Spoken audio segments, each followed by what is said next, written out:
The Red Sox stay undefeated in spring training, but does it really matter? I'm going to discuss this with Red Sox beat writer from MLB.com, Ian Browne. You are Locked On Red Sox, your daily Boston Red Sox podcast. Part of the Locked On Podcast Network, your team every day.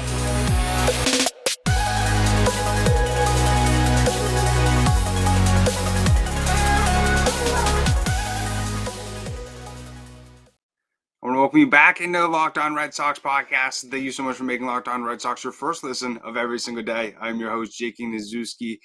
And today we are joined by a very special guest and Red Sox beat writer for MLB.com, Ian Browne. And him and I discuss the Red Sox staying undefeated in spring training. It doesn't really matter, as well as discuss some of the positional battles and much, much more. Let's get into my conversation with Ian Browne. Beat writer for MLB.com, Ian Browne. So, Ian, I wanted to start off. We see the Red Sox undefeated so far in spring training, and I wanted to get your thoughts on, does it really matter? I don't think it matters that much, but it's better than having lost every game, So I do think that this team, I think they're going to be a little better than people think. I think they have a little more depth than people know. They're not like a team that's going to blow you away looking at the names on the roster, but I think they have a lot of good serviceable players. They have good roster depth. They're more functional than they were last year, especially in the bullpen. So it's going to be interesting. There's a lot of question marks that if they get answered the right way, this team could be, better than people think. But, I wouldn't read too much in the spring training record just because a lot of these games are being decided after the regulars even come out of the game. So it's always hard to judge by a spring training record. That's one thing that Lauren and I have said throughout spring training this far. It's tough to not overanalyze and get excited, but also at the same time, especially coming into this season with all the negativity surrounding everything that happened during the offseason. I'm curious, you see, the names on the roster going into spring training and then ultimately being able to see how they mold together and perform in regular games. Do you think the team is looking better or worse than maybe you expected? I think that they look a little better. I mean, I think the one thing they did was, they were aware of the fact that they lost Xander Bogaerts. So they had to build a roster of, older veterans who weren't going to be affected by all the negativity and everything. And, as Alex Cora has put it, Justin Turner, Kenley Jansen, Corey Kluber, these guys don't know. They don't know what happened. They weren't around last year. They weren't around in 2018. They weren't around in 2021. None of that means anything to them. So they're sort of building a new culture on this team. It's sort of a whole, other than Devers and now Chris Sales is back. It's sort of a whole new look to this team. Right. When you look at it, so it's kind of a starting fresh vibe, which I think was important. Because last year you kind of felt like it was just not a good atmosphere in there all year with the contract situations that were going on, and people respected Xander so much that there was some animosity within the room that he didn't have a contract and he was kind of disenchanted by it. And there was just a lot of there was a lot of guys who were in walk years last year, and pretty much all those guys are gone. So I think that it will be a much better atmosphere this year. And Chris Sale sort of alluded to, that different feel in spring training, saying, that the competition between some of the positional battles can ultimately help, the competitiveness and the momentum going into the regular season. And, I'm curious from when you were down there, how was the energy sort of around just like the overall team? Yeah, I'm still down here, by the way. I just lucky enough to have a day off today. But no, the energy is very good down there. And Alex Cora, I think, has set a good tone with this team. And just having Chris Sale back, too, that's given a lot of energy because I felt like the air came out of this team last year when he took that line drive off his finger at Yankee Stadium last year because they were all sort of building toward making a run behind him. Not that you want him to be the savior, but they thought they could make a run with him coming back in the second half. And when he broke that finger, you could just feel like I said, the air coming out of the team. And now he's back, and I haven't seen him look this happy in a long time. He's been smiling, since the day he got to spring training.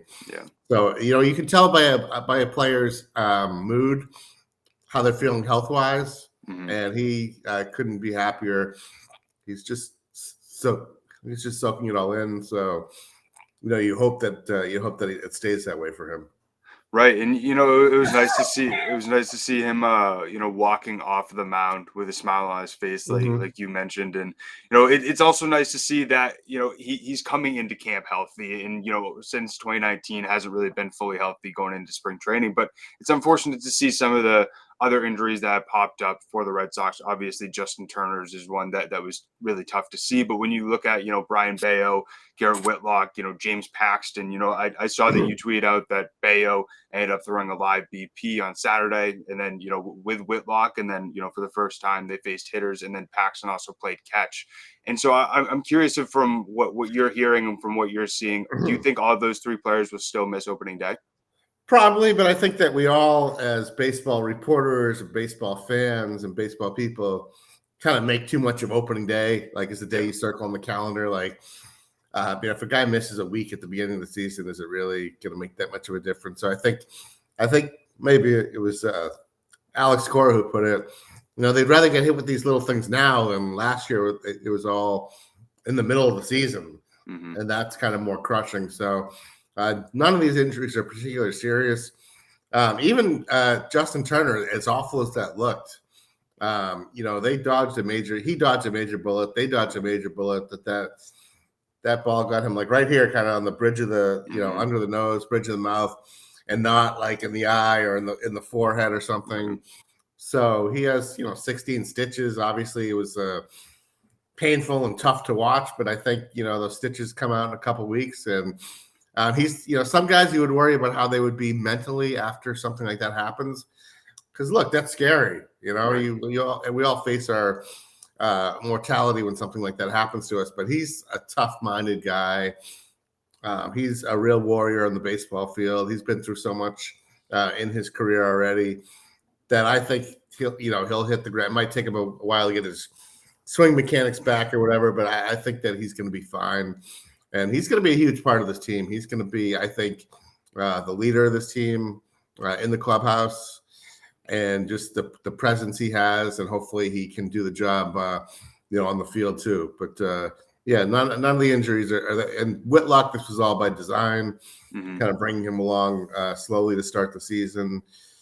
Bayo, just because he's Bayo and such, they pumped the brakes, very cautious with him. I don't think this thing was a big deal at all.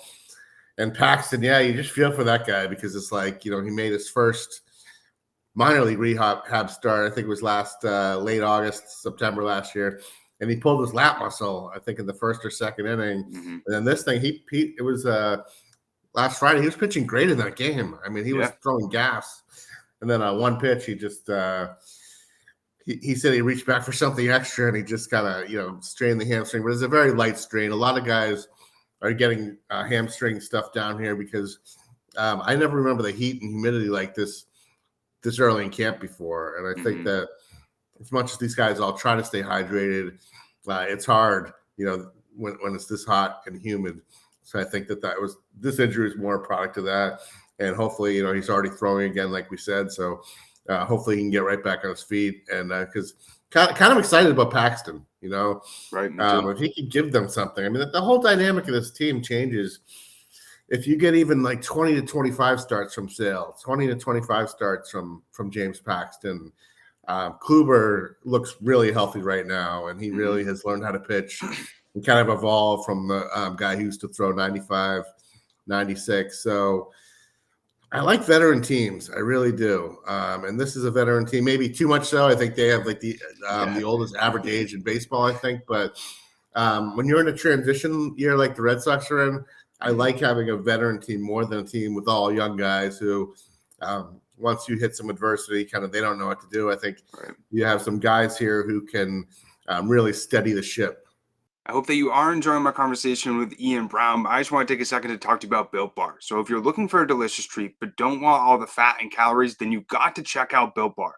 We just got through the holidays, and I know at least for me, my goal is to eat a little bit healthier this year. And if you're like me, where you want to eat healthier, but you don't want to compromise the taste, then man, you got to check out Built Bar. The one thing that is pretty crazy about each bar is that they're covered in 100% real chocolate. That's right, real chocolate. And they have unbelievable flavors like churro, peanut butter brownie, and coconut almond. I don't know how Built does it, honestly. In each bar, they only have 130 calories, 4 grams of sugar, with a whopping 17 grams of protein. And now you don't need to wait around to get a box. For years, we've been talking about ordering your Built bars at Built.com. Now you can go to your local Walmart or Sam's Club. That's right, it's that easy. Or if you just want to make it even easier and just order it online and you don't have either of those stores near you, you can just go to Built.com. So make sure to go over and check out Built bars to not only eat healthy, but eat something that also tastes good. Now let's get back into my conversation with Ian Browne. Mm-hmm.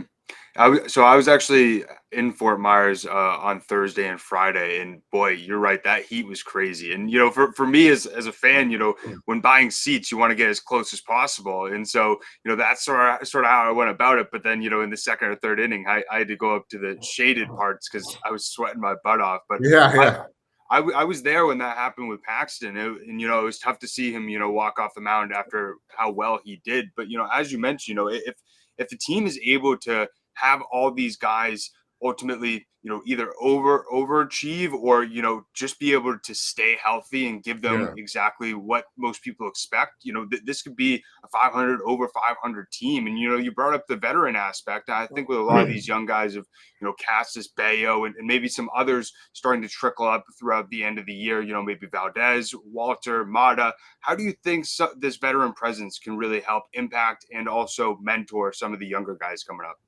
Yeah, I think it's great, and I talked to Kenley Jansen about this, and he really takes it seriously, wanting to be a leader, wanting to be there for these younger guys, not just on the pitching staff, but he mentioned Ceddanne Rafaela. They're both from Curacao, and he said, "I'm going to be his big brother," and just to have that kind of guy like Kenley is huge. To have a Justin Turner is big. To have Chris Sale back in the mix to mentor the pitchers is really important. So, and then I said, like I said, Turner's really going to help on the position player side of things and in the hitters meetings and all that. So, I think I think it means a lot. Ultimately, they have to play well too. But I think that this team, if things go well, I think 85 wins is kind of like, wow, that would be a good season for this team. And these days that can get you in the playoffs, right? With the way that, or at least keep you in the hunt the way the format is right now. Right. That's what I know a lot of fans are praying for and hoping for. And one guy going into the season that has a lot of pressure on his shoulders to not only stay healthy, but also to fill in at second base is Christian Arroyo. And it's been nice to see him, starting off the spring on a hot streak, especially offensively. And you even see him, sort of being a leader out there on the field a little bit in multiple different ways. And I'm curious, from what you've heard and from what you've seen, what's your assessment on Christian Arroyo going into his first potential full season as a Red Sox starter? Yeah, I really like Christian.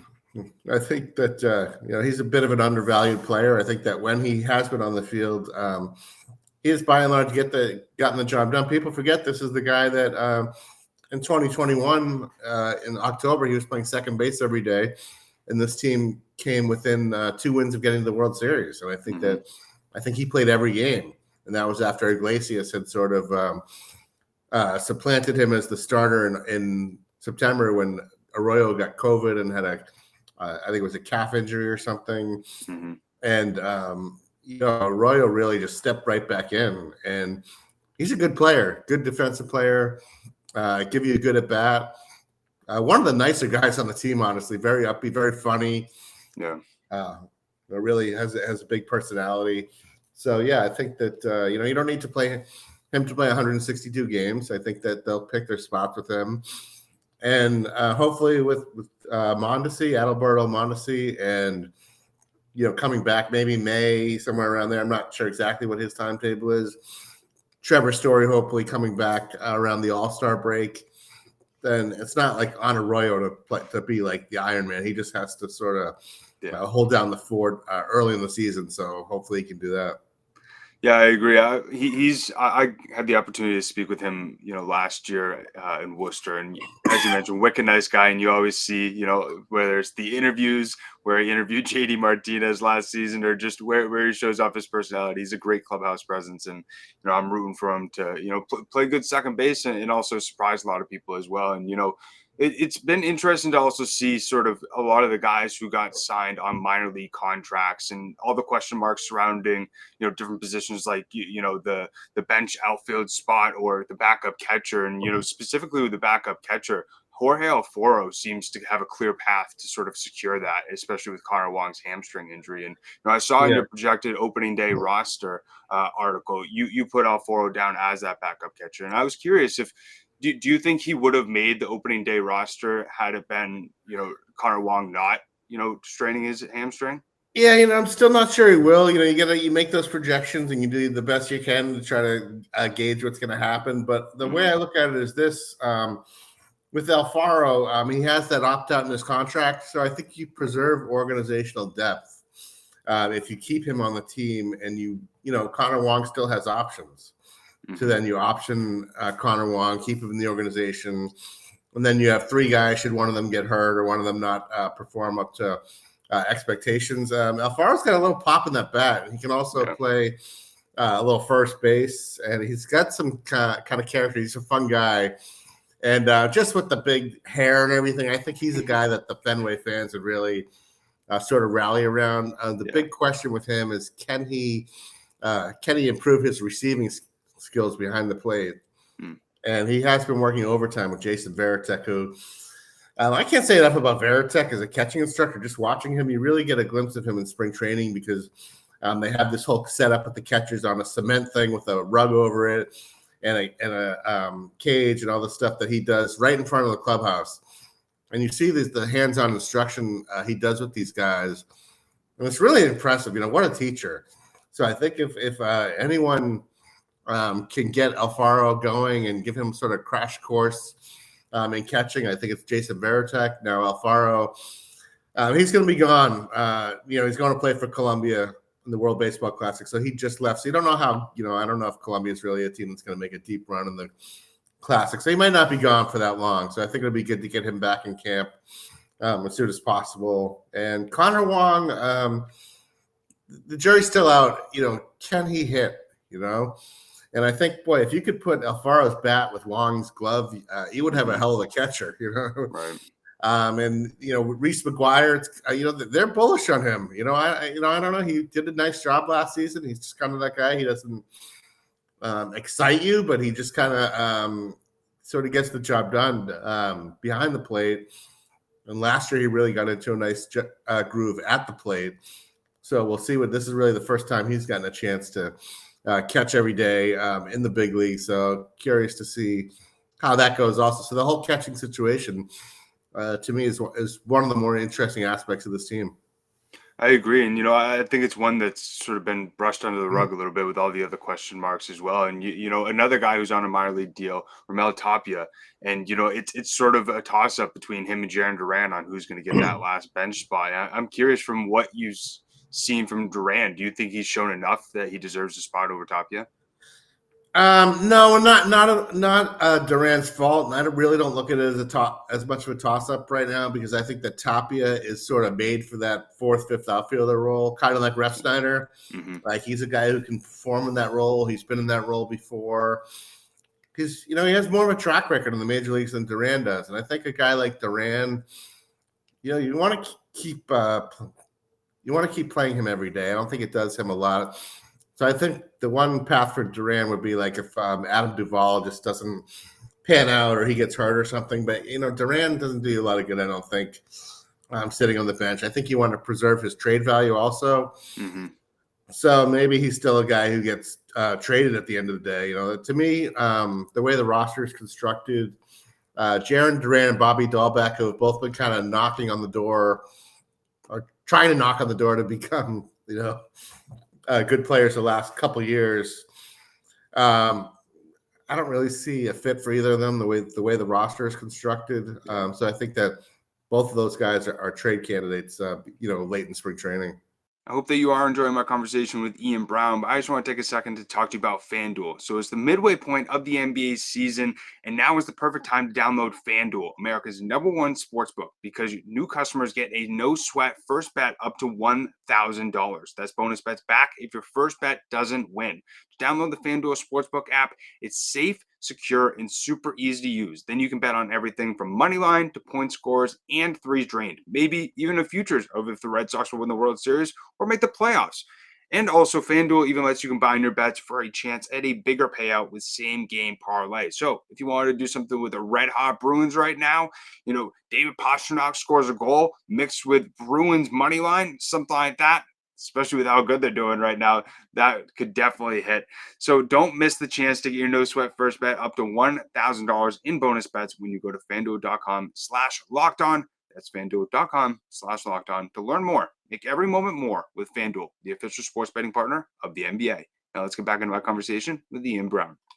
That makes sense, and I feel like the last bullpen spot is another one that is going to be interesting to see how that all falls. Zach Kelly's obviously a candidate, but one guy who's really impressed is Wyatt Mills, and I'm curious to hear if you think that he might have a better chance than Zach Kelly or maybe some of the other guys with how he's performed so far in spring training. Yeah, I think Kelly's going to make the team, but even when he does, I think there's still a spot for Wyatt Mills, and I actually my roster, I put Winkowski on there only because he's a guy who early in the season can give them some sort of bulk innings. Because I think originally they looked at Tanner Houck as the reliever who's going to give them 2-3 innings at a time. And I think it's important to have a guy like that. And now it looks like Houck with the other injuries will probably start the season in the rotation. So that's why I put Winkowski on the team, but you could well be right that it could be a guy like Wyatt Mills who he has impressed, and there's a reason they like this guy.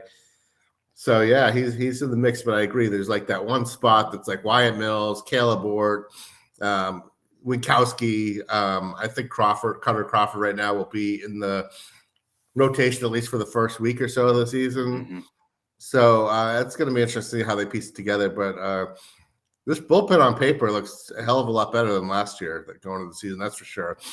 That was a huge question I had all last year, even going into this. I'm like, why did they not do more to upgrade the bullpen? And I think that, Chaim Bloom attacked that area this year, and he got several relievers. And I think the bullpen, that's the biggest reason the record was what it was last year. So they improve in the bullpen, and that's another thing that could change the dynamic of the team, I think. I agree. And, it's also interesting to sort of see some of the not only minor league pickups, but some of the other bullpen arms that they picked up that have a similar arm slot to John Schreiber. It seems like he really likes that sort of side arm type of angle in the arm slot. Yeah, exactly. And those arm slots are funky, man. Those aren't comfortable at bats, especially for right-handed hitters. And you saw it with Schreiber last year. I agree. And hopefully he picks up right where he left off last year, because he became quite a weapon for this team. But yeah, could somebody be this year's Schreiber like a Mills, and that would give the bullpen another dimension?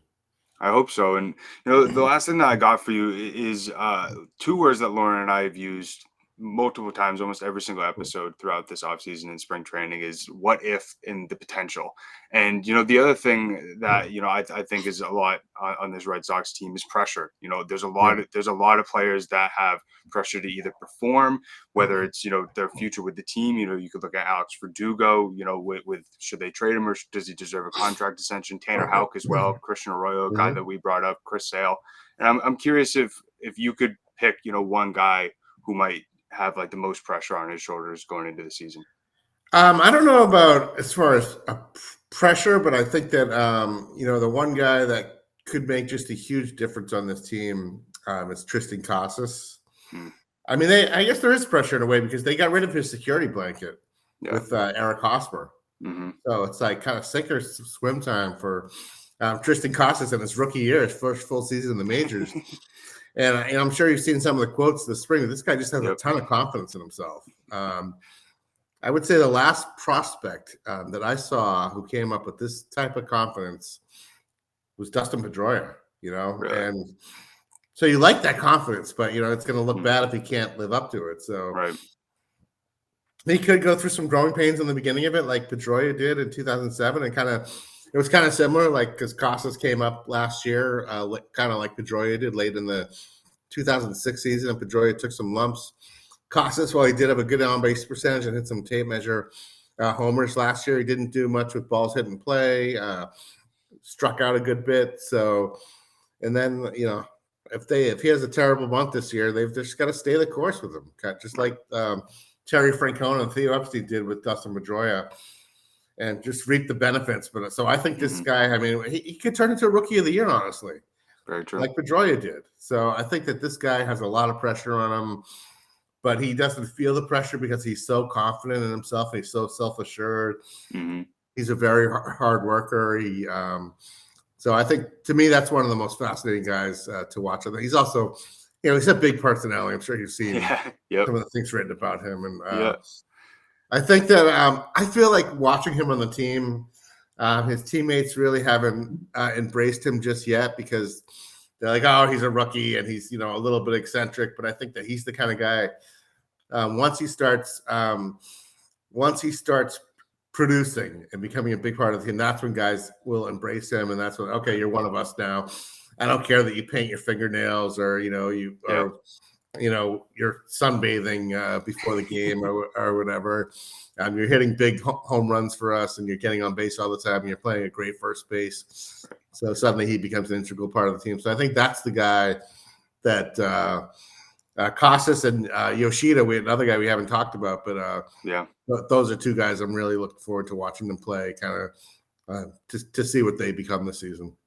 Yeah, I agree. And with Casas, I talked to him down in Worcester, and he had the most maturity and as you mentioned, confidence as well that I had ever seen in a prospect. And I think it helps with that, at least on the mental aspect. When you heard what happened with Jarren Duran, with his mental struggles up in the majors last year. And it was funny when I was out in Fort Myers, I said to Casas right after the lizard sort of quote came out, he was like doing running drills. I'm like, come on, Tristan, you're faster than that lizard. And like gave me like a smirk. He's like, it, bro.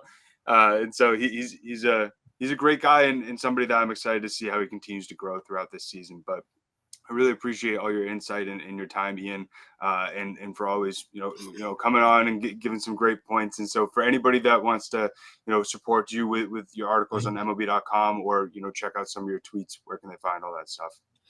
Yeah, RedSox.com is where most of my stories are. And at Ian M. Browne, Brown with an E for the tweets. And I have a newsletter that comes out every week that's pretty easy to sign up for. It comes out right now. It comes out every Wednesday, and we put an excerpt on the site, and there's a place right there to sign up. It's a nice mix of current Red Sox and nostalgia Red Sox, and it's going to be coming out twice a week once the season starts. So I think that people really like that, and it comes right to you. You don't have to go look for it. So I encourage people to sign up for my Red Sox Beat newsletter, as soon as possible. Yeah, everybody go and check that out, and really appreciate it, Ian. All right, great being on with you, Jake. Glad we could talk some baseball this time. Yeah, thank God. I hope that you did enjoy my conversation with Ian Browne and got a little bit of insight, not only about if the Red Sox being undefeated really matters, how you should really assess all the injuries piling up, as well as give you some clarity on the different positional battles that are currently going on right now in Red Sox spring training. But we're going to continue to keep you posted about everything that is happening regarding the Boston Red Sox on this podcast 5 days a week, Monday through Friday. So if you have not yet, make sure to subscribe over on YouTube or whatever audio platform that you listen to. We want to thank you so much for making Locked On Red Sox your first listen of every single day. Now make your second listen and check out Locked On Fantasy Baseball. Win your league by listening to Matt and Dom every day as they bring you the best fantasy draft strategies. You can find Locked On Baseball wherever you get your podcasts and over on YouTube. I know I want to win my league. I'm definitely going to go and check it out, so make sure you do too. Also, make sure to follow us over on Twitter. It's LO_Red Sox. With a lot of the episodes that we do, we'll use fan comments or fan replies in each episode to help, keep this podcast the most fan engaging Red Sox podcast that there is out there, because we want to hear your thoughts and we also want to share your opinions to help make this show even more knowledgeable and even more fun to listen to. So if you follow us over on Twitter, anytime we post an episode, most likely we'll make a tweet about what we're talking about and ask for your opinions, and then you can be in an episode. So make sure to follow us over there. Also make sure to follow myself on Twitter. It's at Jake Iggy, and also Lauren is la 3 laws, Lauren with 4 R's. I want to thank you so much for tuning in. We hope that you have a great rest of your day, and we'll end it how we always end it. Keep the faith and let's go Sox. Peace.